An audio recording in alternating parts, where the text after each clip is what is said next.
Hey there, welcome to Bandit's Keep. I'm Daniel. Today we're going to talk about magic swords. I mentioned this a few times in the past, and then of course I never got around to it because different ideas come up about intelligent swords or swords with some kind of a soul inside of them, however you want to use them. How we can use them in games, how they were kind of traditionally used, and how we can incorporate them into various types of games. I'm going to mostly refer to the Moldvade Cook Marsh set, so basically BX, right, as they say. So this is more or less in the expert set. The basic set, of course, has some swords, but they are all repeated in the expert set, and the expert set talks about intelligent swords. But before I do that, I want to go back in time to original Dungeons and Dragons. And the reason why I'm doing this is because there's something in here I want to tap into. So let's go there first. So this is from the book 2, I believe it is, which is Monsters and Treasure, it's called. So here we're in the section of explaining magic items, and up here where it says swords, it says, among magic weaponry, swords alone possess certain human and superhuman attributes. Swords have an alignment, lawful, neutral, or chaotic, an intelligence factor, and an egoism rating, as well as optional determination of their origin purpose. These determinations are made as follows, and then it goes into the mechanics of it. So why am I showing you this from OD&D and not from BX? Well, because there's been a change in BX. When we come to our swords, each intelligent sword has an intelligence score. One or more primary powers, possibly an extraordinary power, and a method of communication. Empathy means the user of the sword will somehow know what the sword's powers are and to use them. Okay. And if we look above, we roll a d20. It's up here in the upper right. And if you get a 1 through 14, the sword has no intelligence. Okay. And if we go down here, number 4, determine the alignment of the intelligent sword. So in expert, as I'm reading it, not every sword has an alignment, nor does every sword have intelligence. So it's a decent amount, right? You got 15 or better, right? So that's like 40% or 45%, depending on how you look at it, of swords are intelligence. So that's a decent amount. No, did I do that math wrong? Yeah, 40. If we look at it like that, that's still a decent amount of intelligent swords. But I want all my swords to be special. Because let's roll back again and talk about this for a minute. When Dungeons & Dragons was originally created with the 3 classes, you had the fighter, which was called Fighting Man back then, cleric, and you had the magic user. Of those classes, only the fighter could use swords, basically, right? What that meant was only fighters could use magical swords. And magical swords amounted to roughly 20% of the loot that you would get, the magical loot anyways. I believe it's also still true in BX, so I'm going to go up and look. If we look at you can't see it right now, I'm looking. Yeah, sword is 1 through 20 on the D100, right? So 20% of the magical loot is swords. I'm just taking a quick look across. I think the other big one is potions, 36 through 55. So that's, again, about 20%. Scrolls are also, scrolls are even more. Scrolls are almost 30%. So scrolls are the most common magic item, and I've mentioned this before, talking about magic users. There needs to be a lot of scrolls in your game. I think people don't give out enough scrolls. But magic swords were the thing that made fighters special. And I know I've seen chats from like some of the guys that were around, back then saying, oh no, clerics are based on this,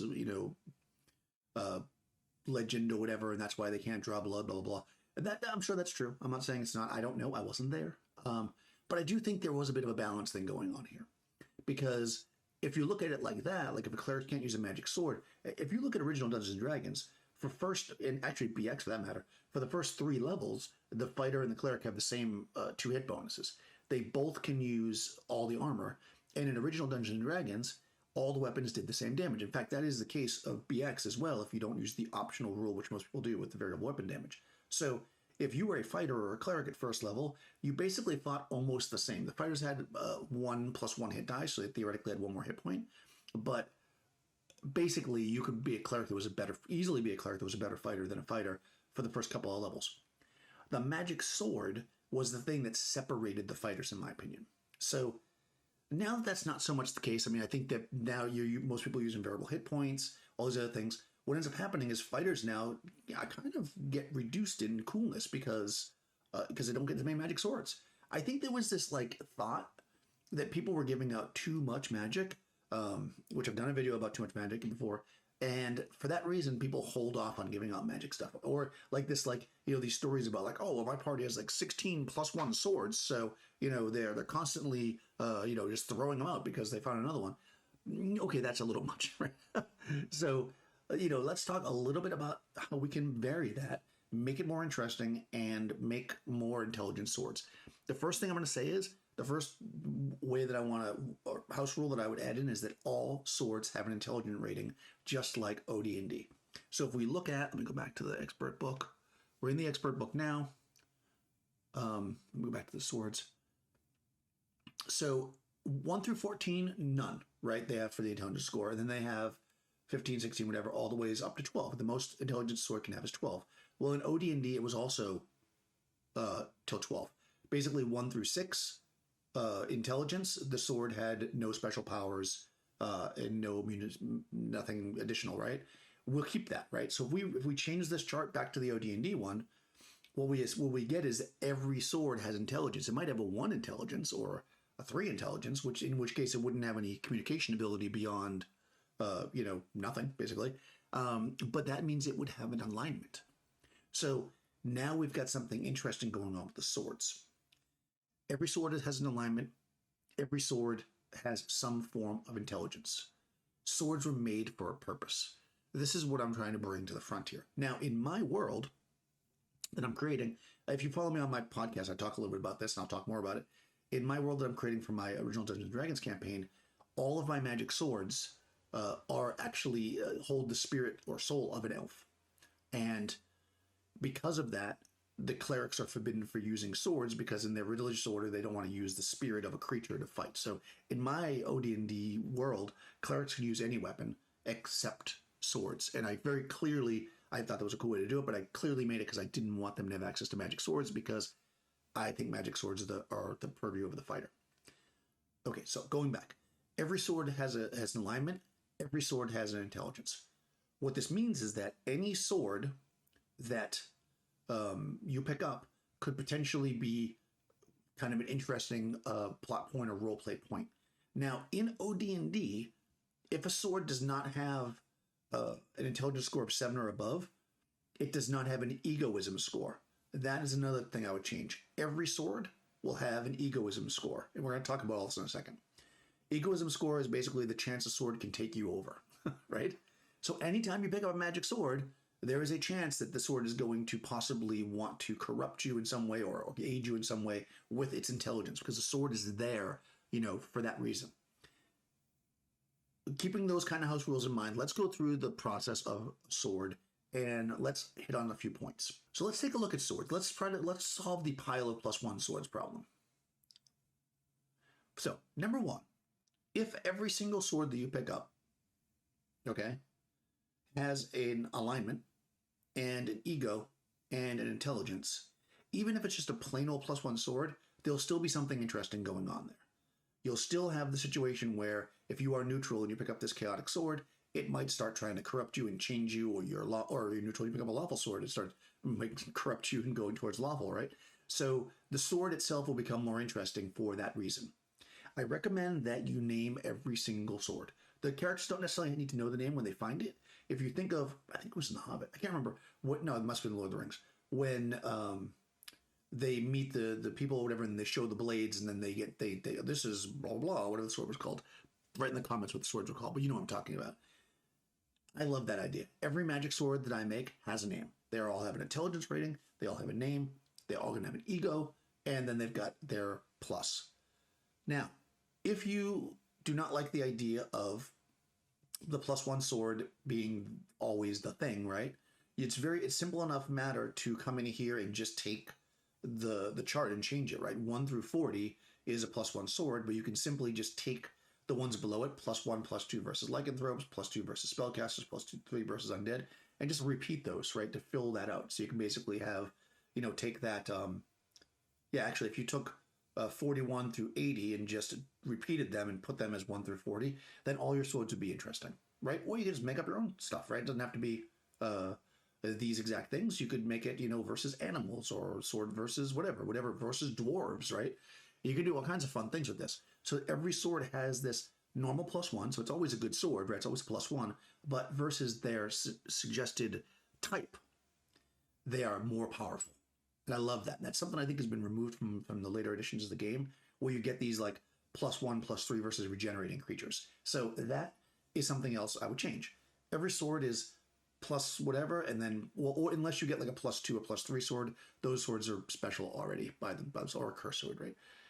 But again, if you didn't like that, you could just remove those and again repeat the sequence, or make every sword that. So I recommend that every sword has intelligence, alignment, ego, and some kind of special creature that does extra damage and is easier to hit with.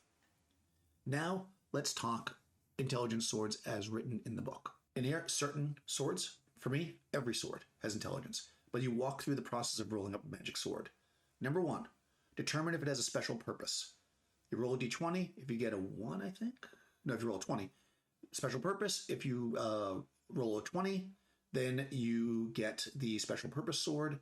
Any special purpose sword automatically has an intelligence and ego of 12. That is powerful. Powerful. And this special purpose below, the D6 list, things like slay magic users, the slay clerics, slay fighters, right? When used for its special purpose, it has additional abilities. So like if it's a lawful sword that's meant to slay fighters, let's say, sword will paralyze any chaotic opponent upon hit, right? So if it's a sword that is designed to slay fighters, and you're fighting a chaotic fighter, it will paralyze them, right? Because if it's used for a special purpose. Same thing is true. Chaotic swords turn a lawful opponent to stone. I mean, that, you might want that chaotic sword out of your enemy's hand if you know that because you're lawful, it could turn you to stone. So that's awesome. And only 5% of the swords have that. That's cool, right? So you roll that first.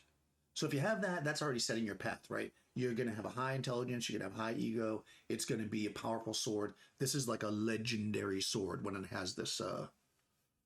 That's why it says here you can, omit that roll if you don't want to have that kind of thing in your game. I would never do that because I like having powerful stuff.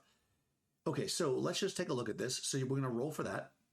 The next thing we do is we roll for the intelligence, and we're going to swap this chart at the top for the one in OD&D. So essentially what happens is 1 through 6 is none across, and then the other rolls are the intelligence, 7, 8, 9, 10, 11, 12. You're rolling a 12-sider, obviously. So remember, a special purpose sword not only does what it said below, it also has 3 primary powers, reads magic, and 1 extraordinary power, which we'll talk about in a minute. So that sword is nuts, right? You don't want too many of those in the game, but they can be legendary items that the players quest for. Let's take a look at our swords. Depending on the intelligence, let's just say that it's got a 9, right? We roll a 9 for intelligence. That means its intelligence is 9, right? Clearly. It has 3 primary powers, and it will communicate through empathy. So the sword will just let the user know what it can do and how it can do it. I think it says here that you have to have the sword out to use the powers. It depends on the power. Sometimes I allow the swords to transmit the power just by touching the handle. So like somebody can, put their hand down on the sword and be able to detect slogan passages. You want to sub it out and hold it. It depends on the flavor you want to have in your game. Obviously, swords that can talk, they talk, which is pretty awesome. So, okay, let's go down. If you roll a sword that talks, you've got languages, so you're going to roll to see... So it says, speaking swords will talk aloud, usually telling the user what is desired. Any sword that can read magic can read written information in any language it can speak. So, if you get the read magic ability, it can read magic. A talking sword will always know its alignment. Oh, this is interesting. Actually, it says any sword that can read magic can read written information in any language it can speak.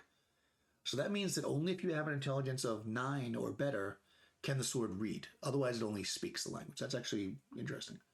The DM will choose the languages, and again, you can just roll. If you're using the basic book, there's like a d20 list of languages you want to roll randomly. Alignment we're going to roll for. This is important. So let me roll back for a minute. If you are using alignment, so if you go back to my video I did on alignment languages, I will figure out if I can post it somewhere. I did a video about alignment languages. I think what I would do on any aligned sword, which is every sword basically, is I would have somehow marked on the sword in an alignment tongue what it is. Probably the name of the sword would be the easiest thing to do, right? So if you look at a sword and you're lawful and you can see the markings on it, and they are, because remember, you can recognize other alignment languages, you just can't read them, you will know that sword's chaotic. Now, in the general rules for both OD&D and for the expert set here, you grab a chaotic sword when you're lawful, you're going to take damage. I did a poll actually about this, and nobody seemed to like that. I don't like that. I think it's kind of dumb. Instead, what I would do is, this is why every sword is going to have an intelligence score and an ego score. You grab a sword that's the different alignment than you, it might try to take you over and corrupt you. So that's where we're going to go with that.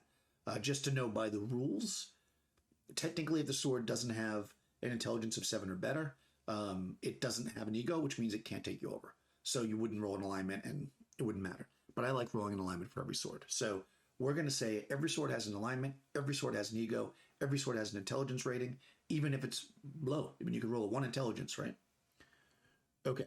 The other thing I was thinking was, what if, again, I had the Lord of the Rings thing in my head because I was thinking about naming the swords. What if the swords were made for the different species, right? I don't know the poem, but I know it's like 1 ring for the blah, blah, blah, 6 rings for the human lords, whatever it is. Somebody post the poem in the thing. But in Lord of the Rings, but they made a bunch of these rings for the different species on the planet, right? They made them for the elven lords, they made them for the humans, they made them for the dwarfs. I don't think they actually made a ring for a halfling, right? They made them for the men. Did I say men? And then 1 ring that binds them together. What if every sword was made for a certain species? Like this was a sword that was made for dwarves to use. Again, you might be thinking, well, that sucks because if I roll up a sword for dwarves and I don't have a dwarf in my party, that I can't use that sword. Well, you know what? Maybe you'll get a henchman, or maybe the sword will come in and you can trade it to a dwarven lord later on. This kind of helps with the idea of having more magic in the campaign without having a stack of +1 swords you're just throwing away. Maybe you get this sword that was made to use by the dwarves and you carry it around for several adventures until you meet to make a treaty with the dwarven band and you can offer them up this sword, right? Or maybe you try to control the sword. Because if the sword is much like alignment, if the sword is made for a different species, then let's say I'm a human and I take this dwarven sword, we match alignments or whatever, but the sword being made for dwarves, it'll still work for me, but it will try to get me to return it to a dwarven clan. So now I got a quest built into a sword, right? The party finds this sword made for the dwarven kings. They pick it up. They're going to use it. That's fine. At some point, there's a contest, and if the PC loses, the sword will take over, and the PC will be compelled to return this sword back to the dwarven clan from which it came. Okay? Adds interest to these swords. Again, pile of +1 swords, no more. Interesting swords, always. Okay, so we're skipping this part here that... Actually, we're totally skipping this. I don't like this idea that the sword's alignment cannot be detected until it's handled. If the creature handling the sword is the same alignment, it'll have no bad effects. Again, I feel like that's such a gotcha, and I'm fine with that at certain levels of play, but I feel like it's kind of cool to, again, use alignment language and allow the characters to... Now, it might be written on the blade, and the sword might be in a scabbard, so they're going to... If they want to just randomly pick up a sword, they might put themselves in a bad spot. But generally speaking, if you can see the blade of the sword, you should be able to tell if it's your alignment or not. And if you're neutral, you can probably read both, as I talked about in the alignment language video. Anyways, so we're skipping the part about taking damage for touching the sword if it doesn't meet your alignment, because I don't think that really suits the game the way that I would want to play it. All right, so let's go over here. Okay, so skipping that. So now let's talk about powers. This is where intelligence swords are amazing, right? If your sword has powers, you're going to roll on this list. And again, if you think about this as something that your fighter is going to use, you're getting these swords with, again, we rolled, I think I decided I just randomly picked a 9. So we rolled a 9. We've got 3 primary powers. So look at this list of cool powers. Detect shifting walls and rooms, detect sloping passages, find secret doors, find traps, see invisible objects, detect evil or good. Like obviously that would be based on its alignment, I guess. Although not necessarily could do either. Detect metal, detect magic, detect gems, or you could roll for an extraordinary power, which we'll talk about in a minute. And if we look at these different powers, unless otherwise noted, one primary power can be used each round, once per round. The user must have the sword in their hand and be concentrated on the power to use it. Again, I don't know the need to have it out. I think if they're holding it is probably fine for my personal taste. Duplicate results should be rolled again. Now, and the reason why I say this very specifically is let's say that you are a dwarven archer, like you love to use a bow, you got high dex, and you pick up a magic sword, you've got it in your scabbard on your belt, you're using your bow. You're like, oh man, I want to use the detect trap ability. You can basically just, reach down with your hand that has the arrow in it, or maybe even with whatever, how you're going to do it, and concentrate and detect the trap, right? You don't have to like put the bow away, take your sword out, detect the trap. I just feel like it feels more interesting to me if you can just hold the handle, because then you can be discreet about it, especially with things like detect good and evil, right? But if you don't want that, if you like the idea, you have to hold it out and be like, sword, tell me, blah, blah, blah. That's also awesome, right? It really depends on how you want to play it. Now, I believe, so some of them, because I know you might be thinking, well, that's really powerful. Like detect traps, for instance, has a limit on it that it can only be used 3 times per day. So does find secret doors. But some of the other ones, like detecting sloping passages, good or evil, these generally can be used as much as you want. And again, you can change that. Detect magic is 3 times a day again.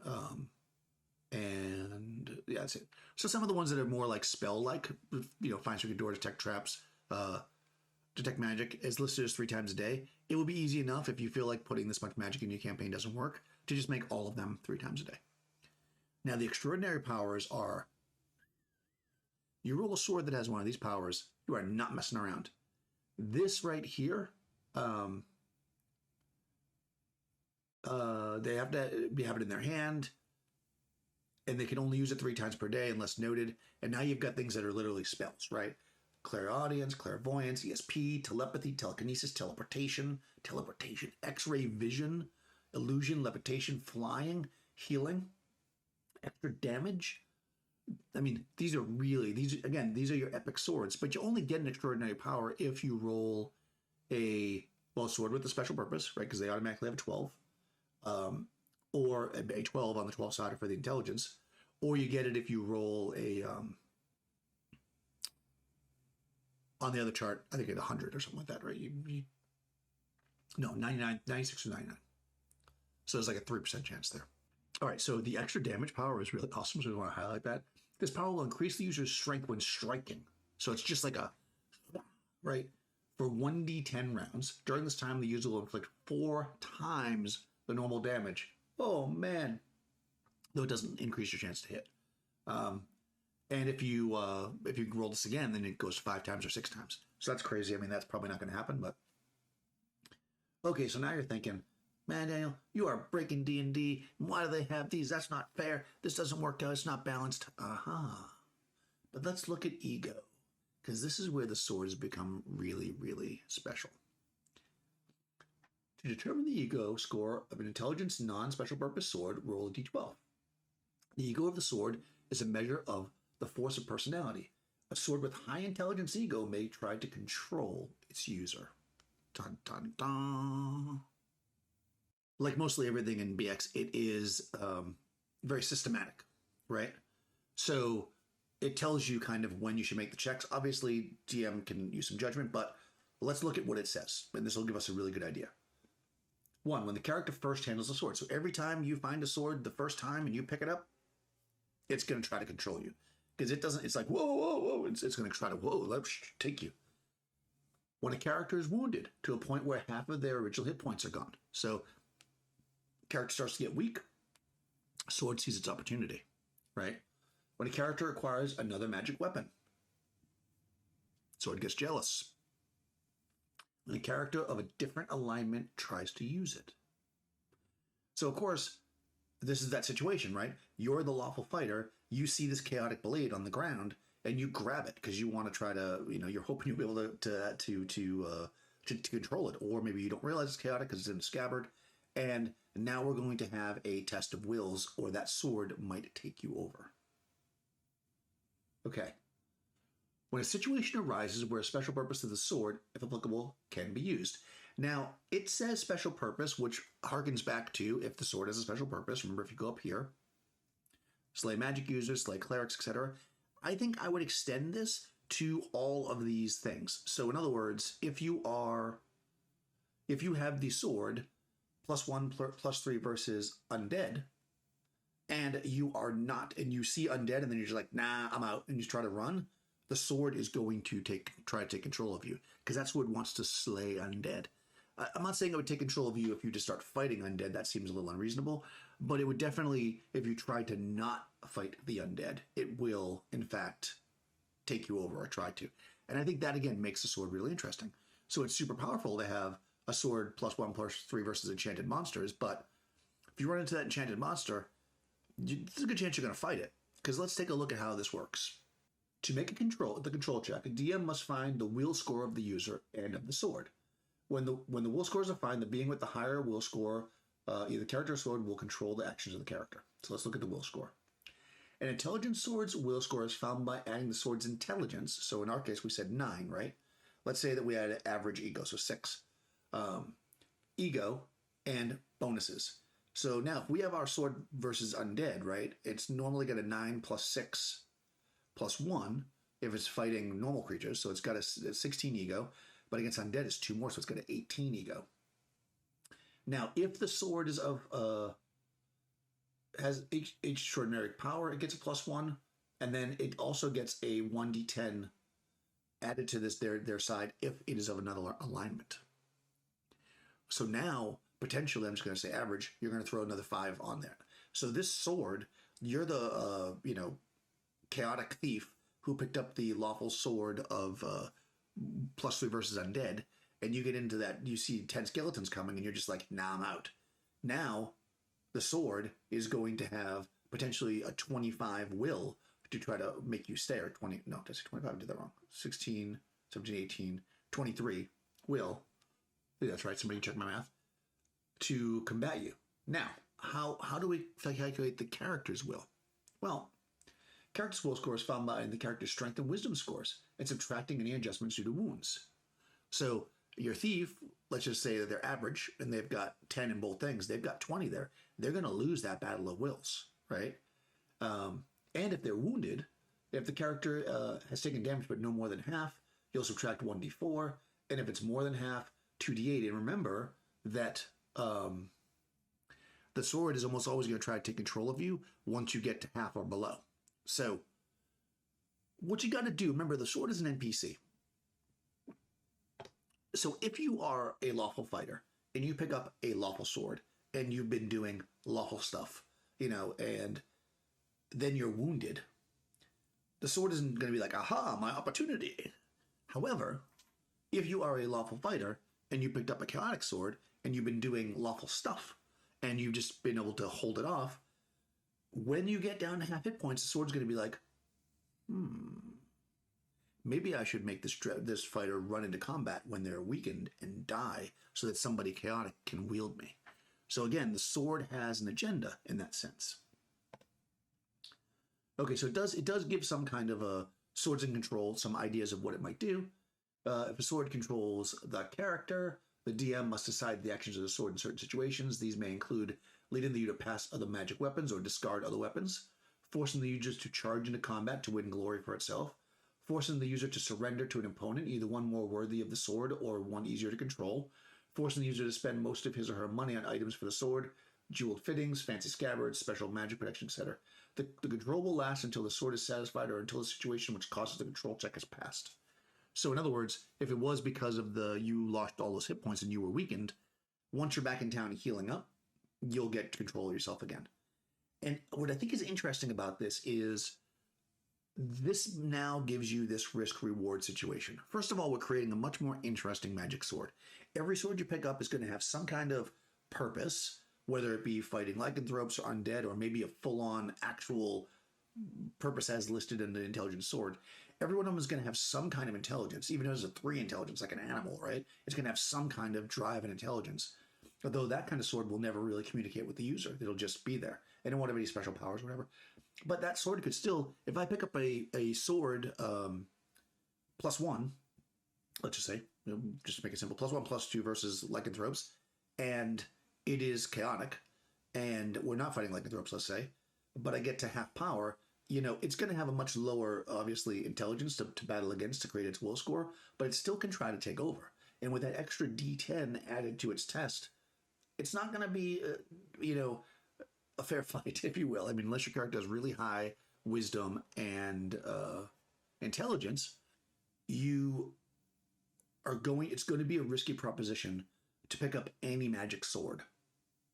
But one of the opposite alignment is really going to be a risky proposition. And if we add my house rule here that I'm talking about, where they're also made for certain species, you could look at, Ben, you're a dwarf and you want to use this elven sword? Sure, but, that sword wants to go back to Elfland, and you're bringing it under the ground, like digging up gems. It's going to want to take control at some point and get the heck out and go back to the woods. So this really creates this really interesting role-play mechanic that works with the swords, and it makes swords special. So that it's not, a +1 sword or whatever. It is a named, aligned, intelligent, magical item. Every sword. Even if it's low intelligence, it still has some intelligence. It still has some potential. And also, think about it like this. If you have an intelligent sword, let's say that you are a lawful fighter again, and you get taken prisoner by a bunch of chaotic creatures, let's say a bunch of orcs that are chaotic, take you prisoner, they probably won't be able to use your sword. In fact, if the orc leader takes your sword and tries to use it, the sword might take over that orc leader and make him let you go, right? Because that's the coolness of intelligent swords. And of course, the opposite could happen if you're using a chaotic sword and it sees the orc leader. It might be like, oh no, you're giving me to him. And yeah. So I just think that intelligent magic swords can create such interesting gameplay. And I think that if your world supports it, I think that having every sword be intelligent is a really, really good way to go. And you can create some mythology behind it. Like I said, in my world that I'm building, all the swords have the soul or spirit of an elf in it, which is why clerics can't use them. And that kind of, because also in my world, I want clerics to be able to use like spears and, military picks or whatever. So it gave me a way to let clerics use other weapons without, giving them magic swords, which of course is again, for the fighters in my mind. In BX, of course, fighter would include all the demi-humans, which is the same in OD&D actually. And it would also add thief to it. In my OD&D game, I don't have thieves, so, it's not really an issue. Because I don't mind a thief having it. I kind of like the idea of a thief having a sword. Imagine a thief with like a sword that like had levitation, right? Or something like that. How useful would that be? Or, flying or illusion. That'd be so cool, right? So yeah, magic swords, pretty cool. What do you guys think about them? Are you stingy with them? Do you give out a lot? Were you one way or the other and now you're going to change your mind based on this? Or do you think this is complete craziness? Tell me stories if you had cool magic swords in your campaign. Somebody out there has had Black Razor, I'm sure. So we'll hear a story about that. Because, yeah. Anyways, all things said and done, I recommend that you give this a shot. This is again in the Cookmarsh expert book, so the blue book of the BX series. I guess it's also in OSC. It is definitely also in OSC. I like this. I know that it's the same. I like this layout for it better, and I like the way that they explain it. So for $5, I would buy this book, but that's me. And then the only thing you'd want to change, again, is make every sword have intelligence by taking this. I'm going to show you again. If you've got this, just take this chart up at the top here, right? And just make this number here be 1 through 6 where it says none. And then the rest of them are the roll on the die. And you just roll a d12. And that would allow you to have intelligence for every sword, which again ties into then every sword would have alignment. And I would definitely give an ego to every sword as well. That way, anytime somebody sees a magic sword, it's always a risk-reward situation. You know, and again, if you really want to, if you want to give out a decent amount of magic swords, which again, I agree, I think that's a good way to go. I would probably go in here and remove the basic +1 sword and repeat the other line of properties. That way you can have a selection of swords. Every sword that you get has some kind of a purpose. And again, this is the thing, right? If the sword is +2 versus spell users, if it takes over the character, you got a little bit of roleplay there that you can work with, right? Let's say the thief picks up this magic sword that's not their alignment. Let's say they're lawful or neutral, and they pick up a chaotic sword out of a treasure hoard, right? And it immediately wins the Battle of Wills. It might immediately send them to attack the magic user. So now you guys think you're out of combat, you're digging through treasure, the thief's like, oh, a magic sword. And next thing you know, like everybody's tackling the thief so they don't kill the magic user. And that can be really, really fun, you know? So there you go. What do you guys think? Leave a comment below, subscribe, ring the bell, do all the goodness, and I will see you next time.